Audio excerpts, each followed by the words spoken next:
मेरा टॉपिक है क्या है, भारत की आजादी। अब समझिए भारत की आजादी, क्या कि इस टॉपिक को समझने में समय नहीं लगेगा तुमको, क्या कि तुम सब सुनते हुए आए हो, देखते हुए आए हो, करते हुए आए हो। क्या कि कहानियों में भी सुना होगा, हर चीजों में सुना होगा, लेकिन सुना तो होगा, लेकिन पूरा नहीं सुना होगा, सही ढंग से नहीं सुना होगा। क्या कि जो सच था, बहुत सच तो बताया ही नहीं गया सबसे पहले। सब सच तो पूरा बताया ही नहीं गया, खुलकर इस पर किसी ने बातें नहीं किया, सबसे पहला चीज।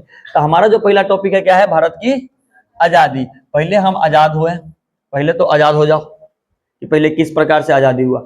14 और 15 अगस्त 1947 को आधी रात को क्या हुआ था, भारत आजाद हुआ था। पता है कि 14 अगस्त को पाकिस्तान और 15 अगस्त को हम लोग, भारत की आजादी मिली। इस समय जवाहरलाल नेहरू द्वारा एक उपदेश दिया गया, जिसे ट्रीट विद डेस्टिनी अर्थात भाग्य वधु से चिर परिचित भेंट कहा जाता है। याद रखना, यह प्रश्न बनता है कि जब हमारा देश आजाद हुआ तो भाग्यवधु मतलब कि भाग्यवधु का उपदेश किसने दिया था, तो जवाहरलाल नेहरू ने। या जवाहरलाल नेहरू ने किस कैसा उपदेश दिया था, तो भाग्यवधु कहोगे, अगर इंग्लिश में बोलता है तो ट्रीट विथ डेस्टिनी अर्थात यानी कि भाग्यवधु का। ये दोनों प्रश्न दिमाग में एकदम डाल के हमेशा बैठा के रखोगे कि प्रश्न बनता है कि आजादी के दिन, आजादी के समय जवाहरलाल नेहरू ने एक उपदेश दिया था, उस उपदेश का नाम क्या था, तो भाग्यवधु, या इंग्लिश में पूछे तो ट्रीट विद डेस्टिनी। भारत को समान रूप से बढ़त नहीं मिली, बल्कि भारत को शैक्षणिक के बाद 3 अलग अलग हिस्सों में क्या कर दिया गया, बांट दिया गया। अब 3 अलग अलग हिस्सों में कैसे बांट दिया गया, मान लो भारत क्या है, भारत अब कह रहा है कि 3 हिस्सों में क्या कर दिया गया, तोड़ दिया गया। अब 3 हिस्सों में कैसे, पहला आएगा, पहला कौन आएगा, भारत, पहले भारत, और मुंह बंद ना रहता, एक बार अगर मुंह से आवाज निकल तो बाहर चल जाएगा। पहले कौन आया, भारत, उसके बाद पाकिस्तान, उसके बाद देसी रियासतें। कौन,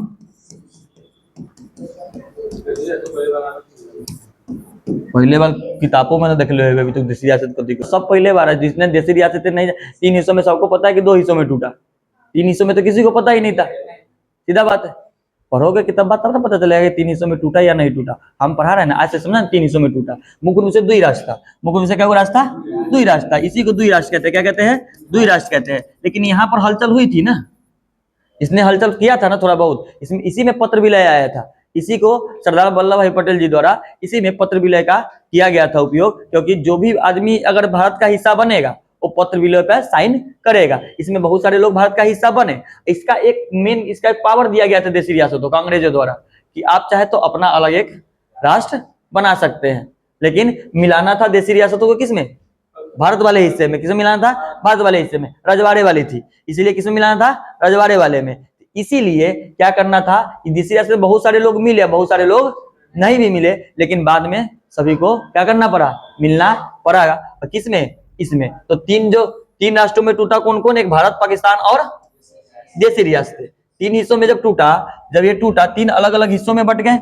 एल्बम का पहला भाग ब्रिटिश भारत था, दूसरा भाग पाकिस्तान था, और तीसरा क्या था, देसी रजवाड़े था। देसी रजवाड़े का मतलब होता है, मतलब वो जगह जहां राजाओं का क्या हो, शासन हो। जहां जहां राजा का शासन था, 3 जगह पर 3 जगह टूटा था। पहला ब्रिटिश द्वारा तोड़ा गया था, किसके द्वारा, ब्रिटिश ने तोड़ा था भारत को, दूसरा पाकिस्तान, और तीसरा क्या था, देसी रजवाड़े। सबसे पहला बात की देसी रजवाड़े को मिलान, जब देसी रजवाड़े भारत में मिल रहा है तो ऑटोमेटिक है, तो पाकिस्तान को तो पहले देना ही नहीं चाहिए था, इसको बांटना ही नहीं चाहिए था ना। आजादी के लिए लड़े हम, मरे हम, कटे हम, सब चीज हुआ मेरा, अब माखन खाया कौन। अब देखो कहा जाता है ना, देखो पाकिस्तान खाया तो खाया, लेकिन कहा जाता है ना, विरासत में पैसा मिलना बहुत बड़ी बात नहीं है, उसको उपयोग करना बहुत बड़ी बात है। सबसे पहला तो हम 1 करोड़ रुपये दे दे और तू उसको अब मान ले जाके 1 करोड़ की गाड़ी खरीद ले, तो वो तुम्हारा उपयोग करने वाला नहीं है, वो तुम्हारी बेवकूफी है, सीधे बेवकूफी है। 1 करोड़ के तुम चाहोगे 2 करोड़ बनाना, वो तुम्हारे लिए समझदारी की बात है। तो पाकिस्तान को विरासत में तो बहुत कुछ मिला, लेकिन उसका उपयोग करने का ढंग नहीं आया। क्या कि नालायक बेटा कभी भी सही नहीं हो सकता, अगर खराब होगा तो खराब रहेगा ही रहेगा, तो कितनो सोच कर देवे, सोच होए के चीज ना है। तो सेम कहानी था किसके साथ, पाकिस्तान के साथ। ठीक है, देखो इस बंटवारे की वजह दुई राष्ट्र में हुई। क्या राष्ट्र में? दुई राष्ट्र सिद्धांत से हुआ। इस सिद्धांत को मुस्लिम लीग ने पेश किया। दुई राष्ट्र किसने पेश किया? मुस्लिम लीग। याद रखना एग्जाम में क्वेश्चन बनता है कि मुस्लिम लीग ने दुई राष्ट्र का सिद्धांत किसने पेश किया था? तो दुई राष्ट्र का सिद्धांत पेश किए थे मुस्लिम लीग वाले लोगों ने। दुई राष्ट्र का सिद्धांत पेश किया था। कब किया था? 1906 में। ये चीजें का ध्यान, 1906 में। 1900 दुई राष्ट्र की स्थापना 1906 में। मुस्लिम लीग का स्थापना 1906 में। और दुई राष्ट्र का 1906 में थोड़ी होगा। दुई राष्ट्र कब होगा मैं बता रहा हूं ना, 2 मिनट रुकना। वो तो आजादी के बाद की बात कर रहा है ना। इस सिद्धांत के अनुसार भारत नहीं बल्कि 2 अलग अलग देशों की मांग की गई थी। क्या देशों की? मुस्लिम लीग ने भारत ही नहीं 2 अलग देशों का मांग किया गया। 2 अलग देश कौन? एक भारत जिसमें सिर्फ और सिर्फ हिंदू की बात की गई, और एक मुस्लिम देश जो पाकिस्तान। किसका? एक मुस्लिम देश। याद रखना कि मुस्लिम लीग ने 2 देशों की मांग की आजादी के बाद। एक तो हिंदू राष्ट्र यानी कि भारत में जो भी व्यक्ति रहेगा हिंदू व्यक्ति, एक हिंदू वाला, और एक मुस्लिम का एक अपना एक अलग क्या होना चाहिए? देश होना चाहिए। तो मुस्लिम लीग जैसे कि कौन बना? पाकिस्तान। कौन बना? पाकिस्तान। लेकिन कहानी यहाँ खत्म नहीं होती है। देखो यहाँ पीडीएफ नहीं होगा, ठीक है, ये गलत लिया। तो पहला देश, पहला पाकिस्तान एक पहला देश था जो भारत जो हिंदू राष्ट्र बना, और दूसरा देश था कौन? पाकिस्तान, जो एक क्या बना? मुस्लिम राष्ट्र बना। इस बंटवारे की कुछ समस्या भी थी। जब मुस्लिम लीग ने ऐलान किया कि भारत 2 देश बनना चाहिए, यानी कि हिंदू राष्ट्र भारत और मुस्लिम पाकिस्तान, लेकिन इसमें समस्या उत्पन्न हुई। और समस्या क्या उत्पन्न हुई? आजाद भारत की आजादी के मुख्य कारण क्या थे? पहले कारण पढ़ो तब समस्या बताता हूँ। स्वतंत्रता संग्राम सेनानियों का बलिदान हुआ। पहला स्वतंत्रता सेनानी में कौन कौन आ गए?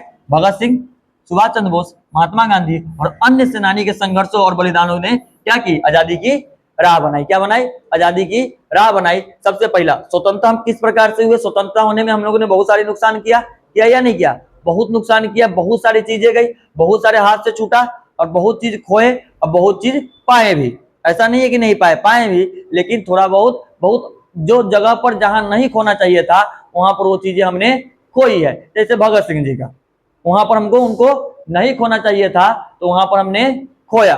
खोया या नहीं खोया?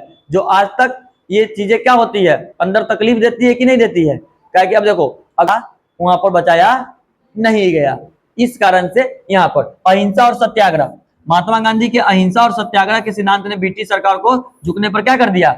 मजबूर कर दिया। कि सबने अवज्ञा आंदोलन, असहयोग आंदोलन, डांडी मार्च, ये सारी नमक कानून, ये सारी चीजें पढ़ेंगे हम लोग, अभी पढ़ेंगे। भारत का विभाजन का पूरा एक चैप्टर है, पूरा एक स्पेशल चैप्टर है तो, और भारत का विभाजन का उसमें पढ़ेंगे इतिहास में। ठीक है, तो याद रखेंगे अहिंसा और सत्याग्रह पर भी बल दिया गया। जनता का समर्थन, देश की आम जनता, किसान, मजदूर, महिला और छात्रों ने स्वतंत्रता आंदोलन में बढ़ चढ़ कर क्या लिया?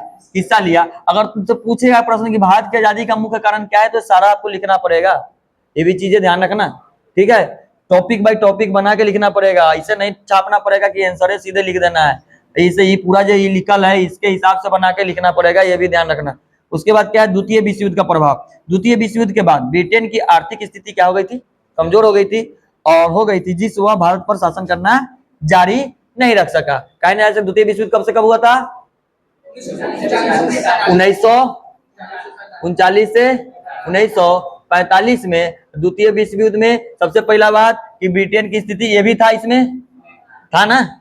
अब यहाँ तो ये लड़ रहा था, ऑटोमेटिक है कमजोर पड़ेगा। ऑटोमेटिक क्या है? कमजोर पड़ेगा। जब वहां कमजोर पड़ोगे, वहां तो तुम लड़ रहे हो, वहां कमजोर पड़ोगे, इधर तुम्हारा स्थिति छूटेगा ही छूटेगा, दयनीय होगा। हम लोग आजाद कब हो गए थे? 1947 में, क्योंकि ब्रिटिश उस समय तक कमजोर हो पड़ चुका था। उसके अब लगा कि अब मेरे से ही संभव नहीं है, इसलिए क्या कर दिया? इसको 3 हिस्सों में तोड़ दिया। क्या हिस्सों में? 3 हिस्सों में। इसमें भी गेम खेल दिया, 2 को तो तोड़ा, भारत और पाकिस्तान। देसी रियासतें वाला के जाके एक स्पेशल पावर दे दिया कि आप चाहे तो अपना एक अलग राष्ट्र बना सकते हैं। मैटर यहाँ पेच यहाँ फंसा दिया ब्रिटिश। अब तो सोचेगा ना भाई, देसी रियासतें जो रजवाड़े वाले लोग थे, जो राजा थे, वो तो सोचेगा पावर है भाई मेरे पास, मैं अपना एक अलग राष्ट्र बना के जीऊंगा, पूरा रजवाड़ा एक अलग राष्ट्र में रहेगा। अगर यहीं पर ब्रिटिश चाह कह देता कि भारत में देसी रियासतें मिल जाती, मिलना है, और पाकिस्तान एक अलग मुस्लिम देश बन जाता, तो यहाँ पर कोई पेच फंसता नहीं? फंसता। अब देखो देसी रियासतें वाला पेच जो फंसा, कितना खतरनाक फंसा, आगे पढ़ेंगे तब पता चलेगा कितना खतरनाक पेच फंसा था, कारण क्या था। अंतरराष्ट्रीय दबाव, दुनिया भर में उपनिवेशवाद के खिलाफ आंदोलन और अमेरिका एवं संयुक्त राष्ट्र जैसे संगठनों का दबाव भी क्या था, एक कारण था। यहाँ पर बहुत सारे लोगों ने अंतरराष्ट्रीय दबाव बनाया किसके ऊपर, ब्रिटिश वाले के ऊपर। ये सारी चीजें हुई क्या कि देखो कमजोर पड़ने के बाद ऑटोमेटिक है थोड़ा लोग कमजोर करेगा, उठने तो जल्दी देगा नहीं, वो संभव नहीं है। अगर तू कमजोर हो गया है तो ऑटोमेटिक क्या करेगा, उठने देगा नहीं, संभव नहीं। अगर इस स्लाइड में हमने पढ़ा कि भारत की आजादी, हम तो पता है कि 15 अगस्त 1947 को हमने भारत की आजाद हुआ था। उसी दिन जवाहरलाल नेहरू ने एक उपदेश दिया था जिसका नाम था भाग्य बंधु। क्या नाम था, भाग्य बंधु। और उसी के बाद भारत समान रूप से तो बढ़त उतना मिला नहीं, इसको 3 भागों में तोड़ दिया गया। कितने भागों में, 3 भागों में। एक टूटा भारत, हिंदू राष्ट्र, मुस्लिम राष्ट्र पाकिस्तान, और एक देसी रियासतें जो राजाओं का, जहां पर राजाओं का शासन था, रजवाड़ों का शासन था, इसके बारे में। ठीक है, उसके बाद 3 भागों में ने ब्रिटिश को तोड़ा। इस बंटवारे में द्विराष्ट्र सिद्धांत, द्विराष्ट्र सिद्धांत की बात करेंगे, किसने दिया था, मुस्लिम लीग ने द्विराष्ट्र सिद्धांत दिया था। और मुस्लिम लीग की जो स्थापना हुई थी 1906 में हुआ था। और इनका मांग था, मुस्लिम लीग का मांग था कि भारत की 2 हिस्से में, एक हिंदू राष्ट्र एक अलग बनना चाहिए और मुस्लिम राष्ट्र एक अलग बनना चाहिए। तो हिंदू राष्ट्र भारत और मुस्लिम राष्ट्र पाकिस्तान। ठीक है, अली जिन आ रहे हैं, उसी पे आ रहे थे।